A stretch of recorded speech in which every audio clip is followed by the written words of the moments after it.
Hey guys, today we're here in Oakland, California, taking a look at our rental car. We're going to return this tomorrow, so I wanted to make a video about it. This is a 2022 Kia Sorento. It could be a 2021, but the badge is the new Kia badge. It's not the old one, so I don't know how that would work.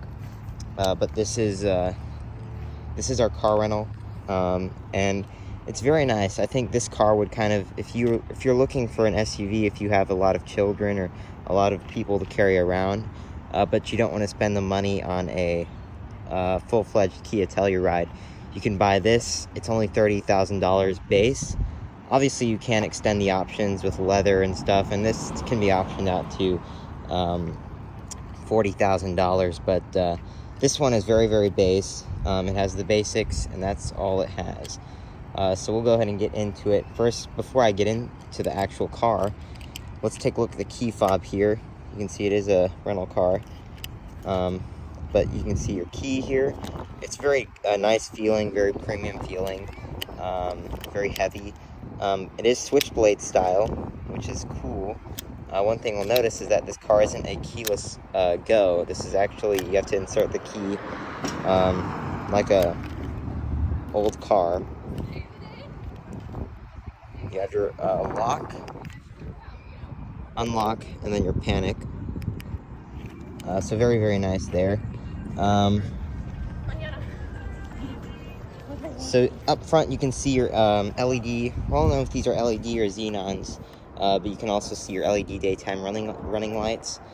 Your grille here, very nice. I prefer the front end of the Sorento to the Telluride. I just think it looks a lot more aggressive, just a lot better overall. That's my opinion, however.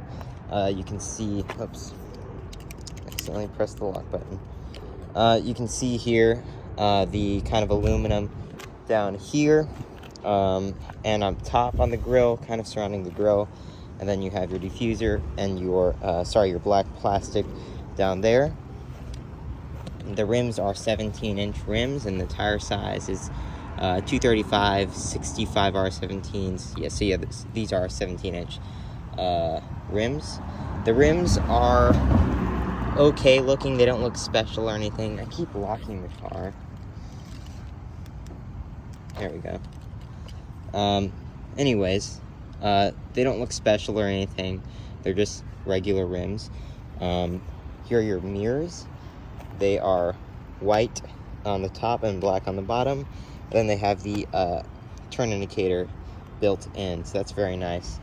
You can see your body color door handles. This car is, obviously, if you couldn't tell, it's white.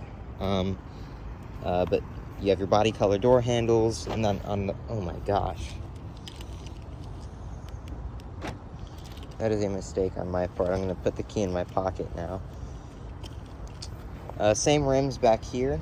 You can see the black plastic goes all the way to the back. You can see your diffuser down there, your Kia Sorento badging. This is all-wheel drive, as you can see. And then you have your the new Kia badge. You also have your LED taillights, brake light, and turn indicator. The way to open up this trunk is a bit strange. I kept thinking I was locking it, but maybe that's the 40-second locking feature. But otherwise, the way to open up this trunk, it's not conventional where you would pull on here and there's no release on the key. But instead, you have to kind of look for the release down here. It's a little button. Oops, it's locked. So let me pull out the key. You can see there's no release on the key. So I'll unlock that. And then to open it, you have to kind of find this release down here, and it's a little button, and you kind of press it, and the trunk will go up like so. You can see back here, fairly good sized. I can fold down the seats using these buttons, and it will fold down and give me a lot more space. But yeah, pretty good size. You can see your toolkit is in there with some storage as well. If you want to hide anything, you can put it in there.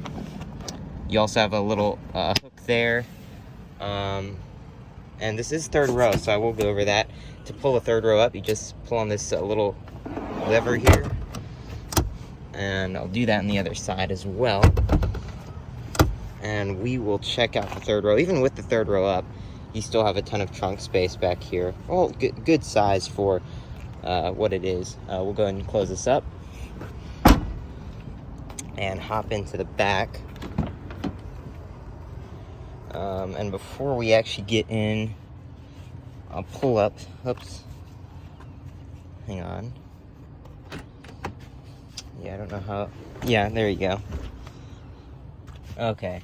That's how that's. So you have to press on a little button and it'll release it, and then you can get back. So to get into the back, you can push this button and it'll do that completely automatically, and we can get into the back seat here. And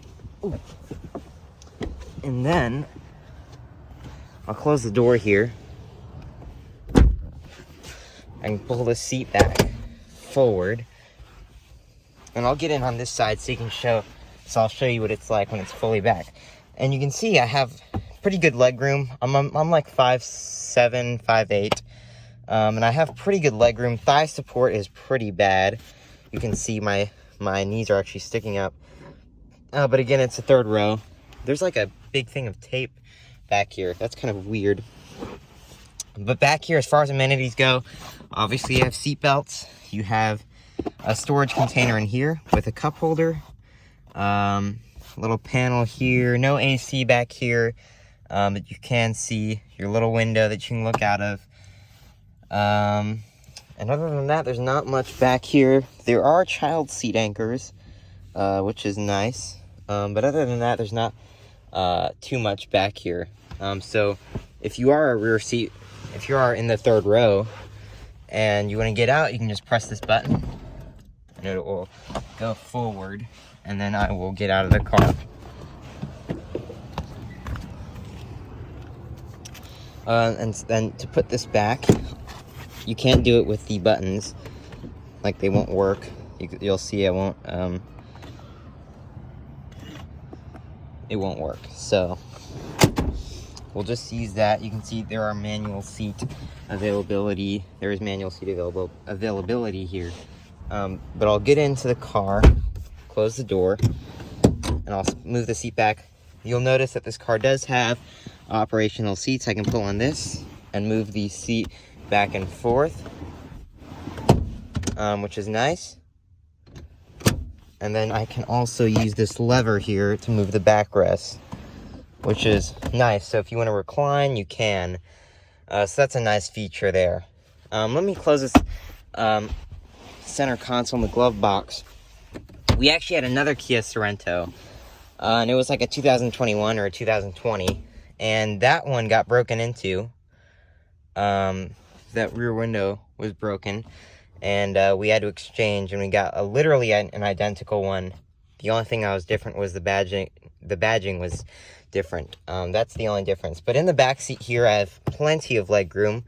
You can see there's two pockets. One is vinyl or leather, I don't know what this would be, and then one is just a netting. So that's nice there. On the door panel, you can see a nice aluminum strip here, and then you have this really weird plastic material. I've never seen this before, so if you know what it is, tell me what Kia calls it. But it has a nice little pattern to it. You have your door handle here. There's very little resistance to opening the door too. Just a standard door handle there. You can see, and kind of hang on to this. You have your window switch here, a cup holder here, and then the plastic trim. And then you do have a kind of vinyl material here. Also, you have a speaker here. And everything in this car is kind of a cheaper plastic. You can option these out to have not so cheap plastics, but this one doesn't have that as an option. This one is very, very base. Like I said, you can pull this down and it will reveal two cup holders, and that's basically it, an armrest. And you do have a 12-volt power outlet back here as well, if you want to plug in anything. You also have 2 air vents back here, which is nice for the kids. My hand looks super orange in the camera. It's not actually that orange, but you can see you can close the vents. They're very, very nice. Yeah, I think that's all back here. We'll get into the front seat. You have a little rear dome light here as well. I don't know if I'm going to be able to do a startup on this, and I'll see if I can. So you can go ahead and close that. Here's the passenger seat. Very nice. And I'm going to get into the driver's seat now.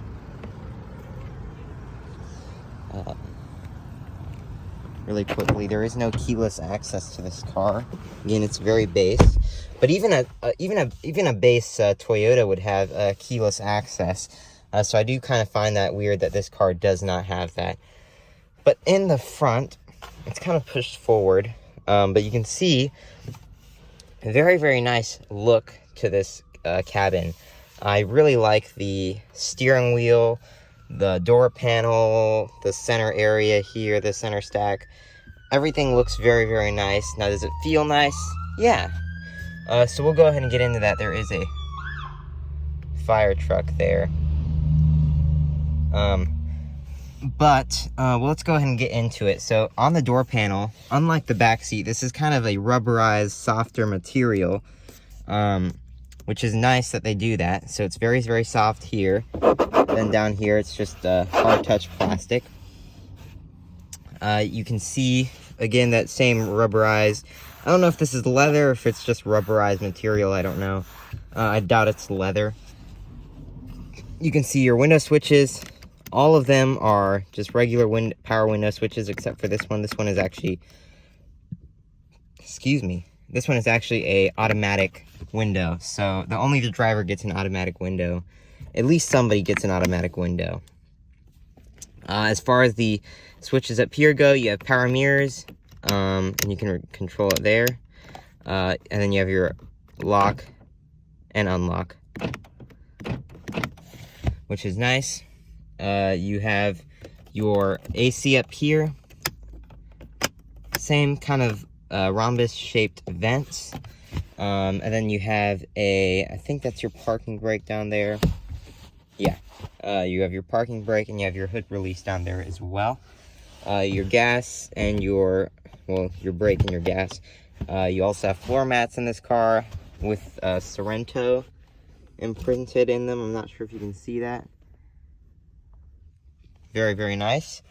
The steering wheel in here. Actually, let me get the car started up because it's kind of hot here in Oakland.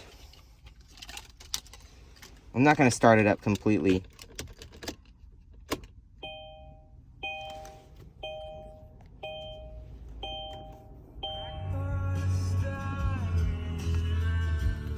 I don't think it's started up completely. Okay, so the steering wheel is very, very nice. It's kind of the rubberized material. At least it's not plastic. You can see your Kia airbag cover. I like the new Kia logo. And I really like the look of the Kia steering wheels as well. For some reason, they just, they really look good to me. You can see here are all your cruise control settings, all of that. And then here are all your voice commands and your audio and phone controls. That's nice. You can see you have your wiper controls here and your turn indicator controls as well as your headlight controls there. Very, very nice. You can see 11,477 miles on this car. So that's very nice. Very, very nice interior in here. All the materials are kind of softer to the touch up here, which is nice that they do that. And as I'm banging my knee up against it, it kind of creaks a little bit. I don't know if that captures on camera. But you have that same weird trim on the door panel and on the dash. And then you also have air vents here. You can control the fan. That feels so good, by the way. And then you can control the temperature. All of that's very, very nice. Let's see. Here you have your gear selector. And then you have your different drive modes. You can turn it to comfort, sport, or snow mode, and then you have your locking differentials. We'll just put it on eco because I think that's best for gas mileage. Down here, there's no wireless phone port, I don't think, but I think that is an option in this car, so that's very, very nice. You can close that if you'd like, give it a more flushed feel. 2 cup holders here with some storage in there. And then this is open. You'll notice that, I don't know if I explained this earlier, but we leave the center console and the glove box open so nobody breaks in, so they know we don't have anything to hide. But you can see in here, you can remove this if you'd like. I'll just put that back. But you have pretty deep storage. That's pretty nice. And then this is kind of a padded soft touch material with stitching on the sides. Very, very nice. Here, the glove box is hard touch plastic, but once you open it up, you can see pretty good size glove box. You do have insurance in there. On that door panel, it's basically the same as this one, except it just has the lock, unlock, and the window switch. And then you can see an air vent there. Very, very nice. This seat is a little... Alright, up here you can see your mirror, or your vanity mirror, and you can also use this as a sun visor, which is nice. And you also have a little light up there. You can have a little grip handle here. You have your overhead console with your 2 lights. And then you can obviously light them up, you know, turn them off, whatever you want to do. Very, very standard and basic. There's no sunroof in this car. Again, it is a very base car. But we can go over the media, the radio. I'm not too familiar with it. But we can see. I'll see what I know. So it's a little dusty. It is a touch screen as well. So you can change the station. Our battery selection now.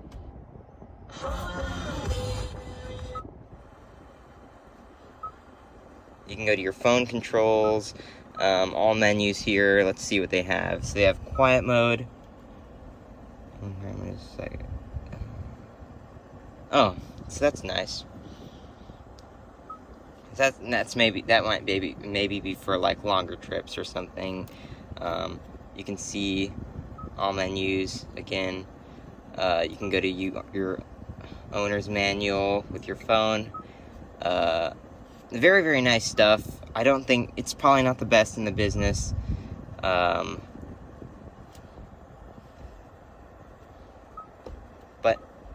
it's certainly pretty nice. Yeah, I'm just not too familiar with it. Let's see. Quiet mode. Only in the front seats. All volume levels above 7.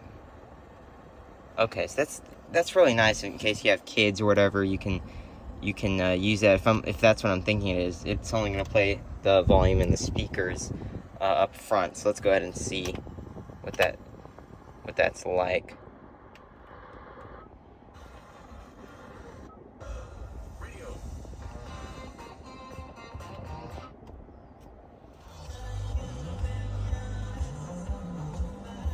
You can kind of notice it. I don't know. You can turn that off. All right, I'm not gonna mess with that too much. Again, I'm not too tech savvy, so I don't know that. This center display does have a nice display there with your speed reading, temperature, and your mileage as well as how much miles you have left on the tank.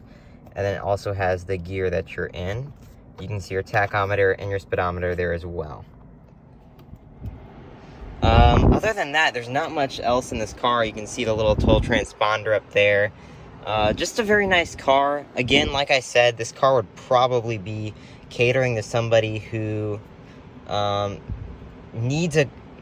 a new SUV but doesn't want to spend as much money on a Kia Telluride or a Kia, or a big minivan, something like that. 30 grand is enough for them, and if that's, again, I'm not too familiar on the price points. I could be completely wrong about this, and this car could be completely overpriced. But, for what it's worth, this car is very, very nice. It's a 7-seater. It's kind of more on the compact side. It's not small, but it's not big and like hard to drive. I doubt a Telluride's hard to drive. I bet it's just more easy to park, stuff like that. Obviously, it has a backup camera, a ton of airbags, all the safety features that you'd want to keep your family safe or whatever. The cloth seats are nice. No lumbar support, but obviously they're manual. They're cloth, they're black cloth, with a little nice pattern in there. And if I can do a startup, I'll insert it at the end of this video, but if I can't, then I'm not even going to bother with that. You can see this one does have the auto start stop, downhill speed regulator, and your parking cameras. So very, very nice car, very, very safe. You can see your seatbelt presenters here. Very, very nice Kia Sorento. Let's go ahead and get out, because I do want to show you my favorite thing about this car. If I can figure out how to get this key back in. There we go. Let me make sure there's nobody coming. Hang on, give me 1 second, because, hey guys, sorry about that. This is gonna have to be my favorite part about the car, is this loud horn whenever you lock it. Thank you guys for watching, and I'll see you in the next video. Bye.